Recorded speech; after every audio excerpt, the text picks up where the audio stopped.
Во изнаемен објект во центарот на Кочани е отворена канцеларија на Сдруженијето македонско-бугарски пријатели. Свечената лента при пуштањето на објектот во употреба ја пресекле председателката Маринела Петрасека и локалниот председател Симеон Арсов, пошто бил организиран коктел во еден кочански ресторан. И додека пријателите од двете страни се уште се веселеа, на страниците на електронскиот локален портал се појавија коментари кои повеќе наликуваат на искричења отколку на пријателска комуникација. Имено нашиот сограѓанин Венко Крстевски објави дека ВМРО ОМД е партија на чие чело е контраверзниот Каракачанов, кој цело време се залага за присоединување на Македонија кон Бугарија.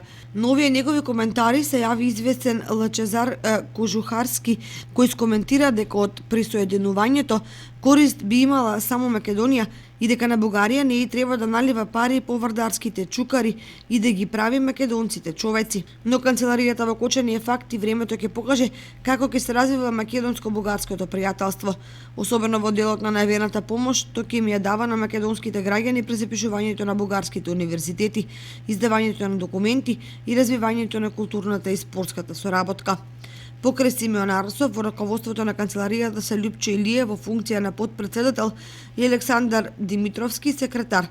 Засега нема информации кој ќе го финансира Сдруженијето и низ кои конкретни форми ќе им се помага на граѓаните.